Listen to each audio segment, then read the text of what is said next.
माता वैष्णो देवी दे चरणे च मत्था टेकना। जय माता दी। वीर जोरावर सिंह जी की ये भूमि है। मैं इस धरती को प्रणाम करता हूं। साथियों, आज का ये कार्यक्रम भारत की एकता और भारत की इच्छा शक्ति का विराट उत्सव है।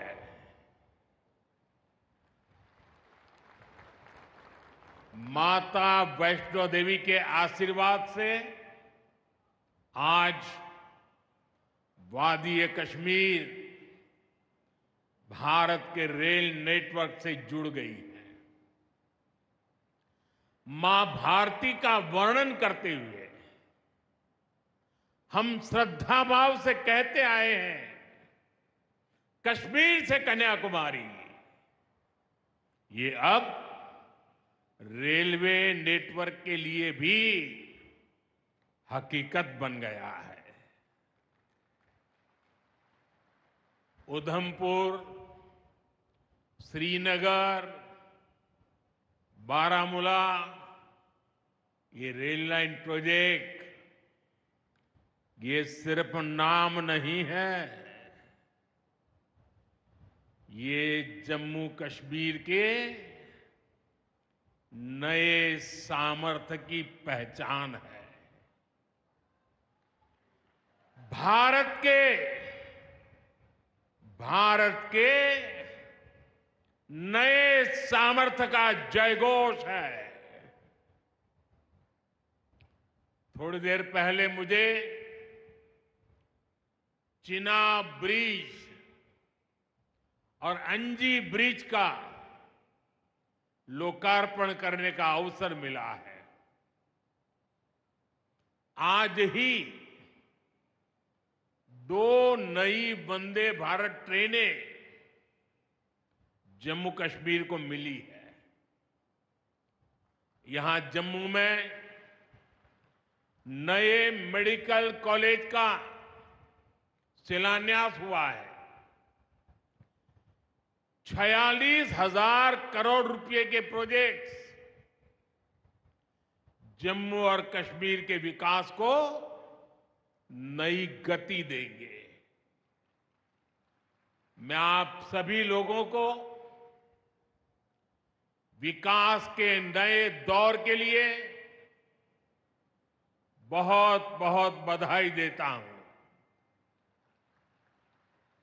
साथियों, जम्मू कश्मीर की अनेक पीढ़ियां रेल कनेक्टिविटी का सपना देखते देखते गुजर गई। मैं कल सीएम उमर अब्दुल्ला जी का एक बयान देख रहा था और अभी भाषण में भी बताया। वो भी बोले थे कि जब वो 7वीं 8वीं में पढ़ते थे तब से इस प्रोजेक्ट को पूरा होने का इंतजार कर रहे थे। आज जम्मू कश्मीर के लाखों लोगों का सपना पूरा हुआ है। और ये भी हकीकत है, जितने अच्छे काम है ना वो मेरे लिए ही बाकी रहे हैं। साथियों, ये हमारी सरकार का सौभाग्य है कि इस प्रोजेक्ट ने हमारे कार्यकाल में गति पकड़ी और हमने इसे पूरा करके दिखाया। बीच में कोविड के कालखंड के कारण भी अनेक मुसीबतें आई, लेकिन हम डटे रहे। साथियों, रास्ते में आने जाने की मुश्किलें, मौसम की परेशानी, लगातार पहाड़ों से गिरते पत्थर, ये प्रोजेक्ट पूरा करना मुश्किल था, चुनौतीपूर्ण था।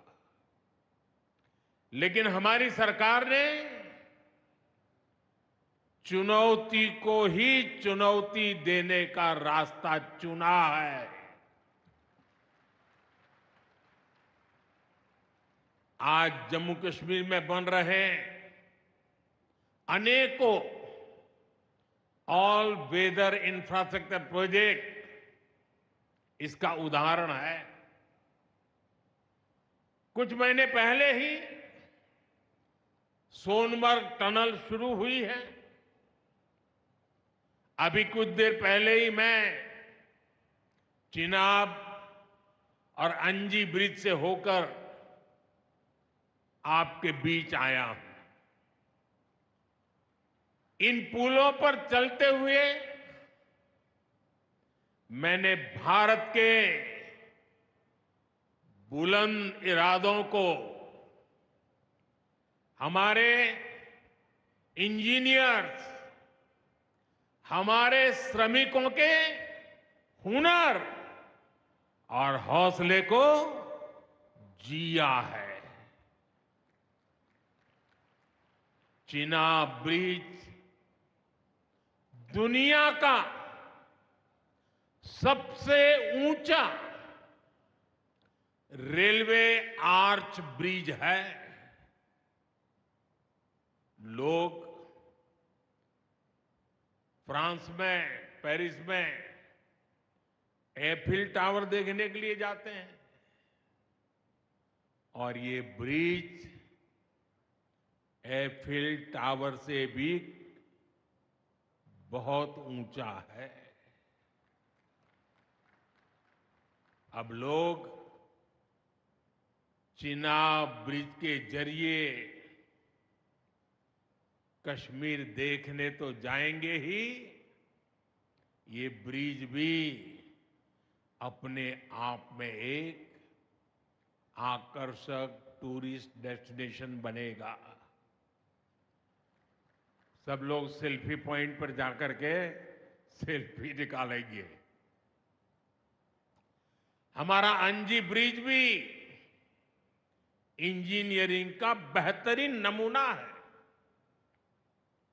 ये भारत का पहला केबल सपोर्टेड रेलवे ब्रिज है।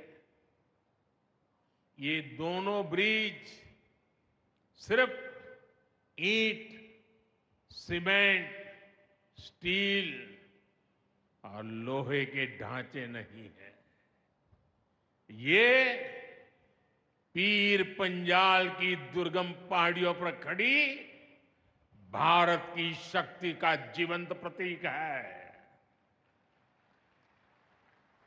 ये भारत के उज्जवल भविष्य की सिंह गर्जना है। ये दिखाता है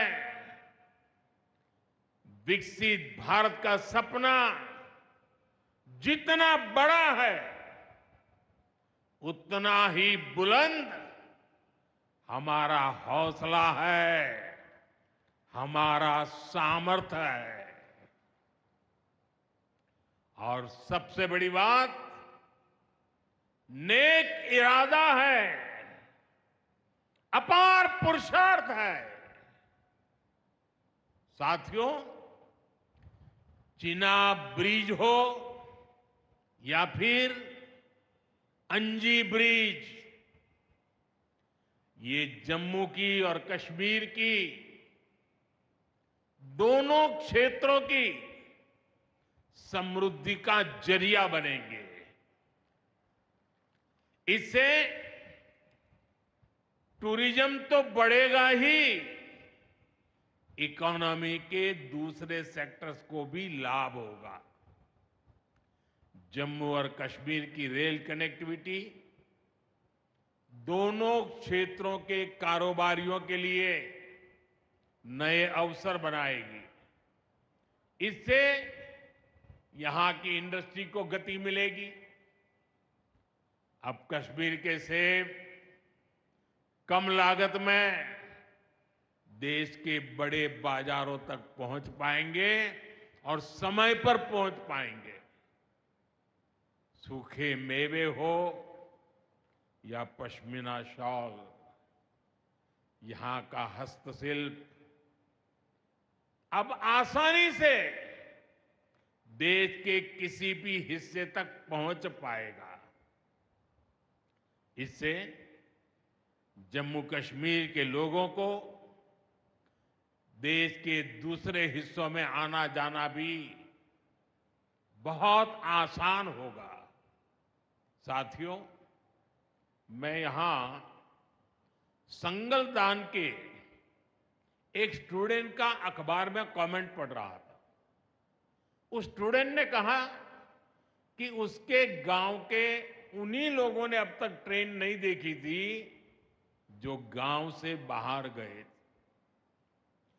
गांव के ज्यादातर लोगों ने ट्रेन का सिर्फ वीडियो ही देखा था। उन्हें अब तक यकीन ही नहीं हो रहा कि असली ट्रेन उनकी आंखों के सामने गुजरेगी। मैंने ये भी पढ़ा कि बहुत से लोग ट्रेनों के आने जाने का टाइम याद कर रहे हैं। एक और बिटिया ने बड़ी अच्छी बात कही। उस बिटिया ने कहा, अब मौसम तय नहीं करेगा कि रास्ते खुलेंगे या बंद रहेंगे।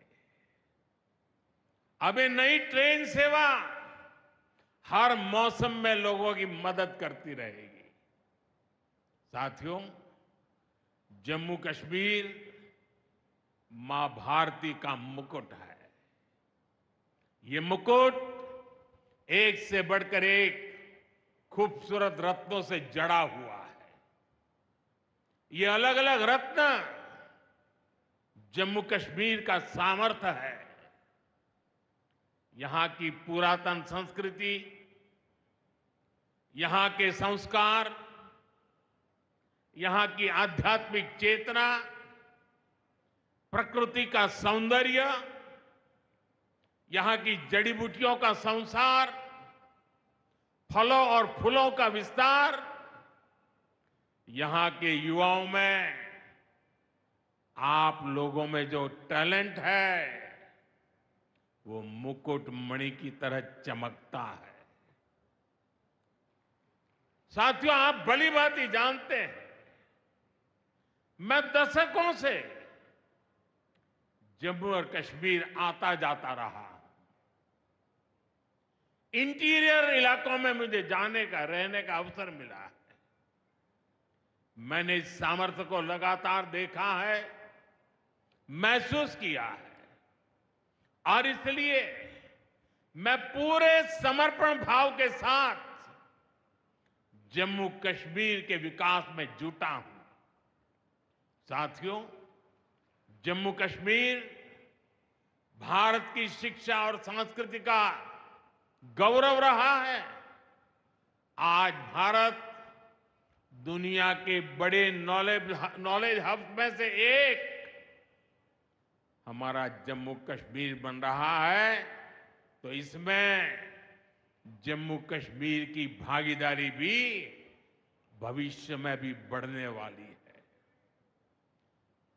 यहां आईआईटी, आईआईएम, एम्स और नीट जैसे संस्थान हैं। जम्मू और श्रीनगर में सेंट्रल यूनिवर्सिटीज हैं।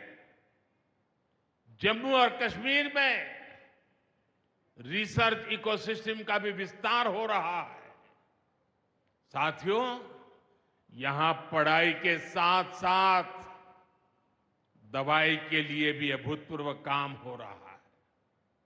बीते कुछ सालों में ही 2 स्टेट लेवल के कैंसर संस्थान बने हैं। पिछले 5 वर्षों में यहां 7 नए मेडिकल कॉलेज शुरू किए गए हैं। आप भी जानते हैं, जब मेडिकल कॉलेज खुलता है तो उससे मरीजों के साथ ही उस क्षेत्र के युवाओं को भी सबसे ज्यादा फायदा मिलता है। जम्मू कश्मीर में अब एमबीबीएस की सीटों की संख्या 500 से बढ़कर 1300 तक पहुंच गई है। मुझे खुशी है कि अब रियासी जिले को भी नया मेडिकल कॉलेज मिलने जा रहा है। Shri Mata Vaishno Devi institute of medical excellence, ये आधुनिक अस्पताल तो है, ये दान पुण्य करने की हमारी जो संस्कृति है उसका भी उदाहरण है। इस मेडिकल कॉलेज को बनाने में जो राशि लगी है उसके लिए भारत के कोने कोने से माता वैष्णो देवी के चरणों में आने वाले लोगों ने दान दिया हुआ है। मैं श्री माता वैष्णो देवी श्राइन बोर्ड को, उनके अध्यक्ष मनोज जी को इस पवित्र कार्य के लिए बहुत बहुत शुभकामनाएं देता हूं। इस अस्पताल की क्षमता भी 300 बेड से बढ़कर 500 बेड की जा रही है। कटरा में माता वैष्णो देवी के दर्शन करने आने वाले लोगों को भी इससे बहुत सहूलियत रहने वाली है।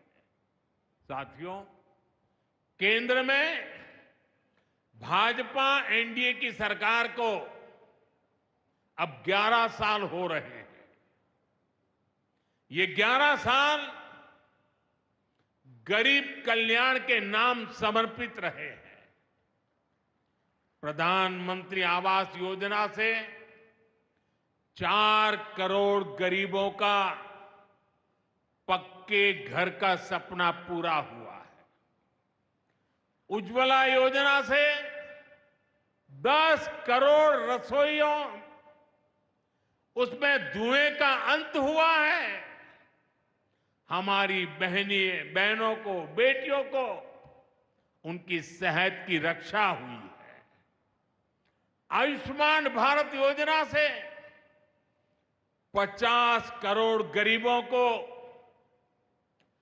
5 लाख रुपए तक का मुफ्त इलाज मिला है। प्रधानमंत्री गरीब कल्याण अन्न योजना से हर थाली में भरपेट अनाज सुनिश्चित हुआ है। जनधन योजना से पहली बार 50 करोड़ से ज्यादा गरीबों के लिए बैंक का दरवाजा खुला है। सौभाग्य योजना से अंधेरे में जी रहे 2.5 करोड़ परिवारों में बिजली की रोशनी पहुंची है। स्वच्छ भारत मिशन के तहत बने 12 करोड़ शौचालयों ने खुले में शौच की मजबूरी से मुक्ति दिलाई है। जल जीवन मिशन से 12 करोड़ नए घरों में नल से जल पहुंचने लगा है। महिलाओं का जीवन आसान हुआ है। पीएम किसान सम्मान निधि से 10 करोड़ छोटे किसानों को सीधी आर्थिक सहायता मिली है। साथियों, सरकार के ऐसे अनेक प्रयासों से पिछले 11 साल में 25 करोड़ से ज्यादा गरीबों ने गरीबी को, हमारे ही गरीब भाई बहनों ने गरीबी के खिलाफ जंग लड़ा और 25 करोड़ गरीब गरीबी को परास्त कर करके विजयी होकर के गरीबी से बाहर निकले हैं। अब वो नए मध्यम वर्ग का हिस्सा बने।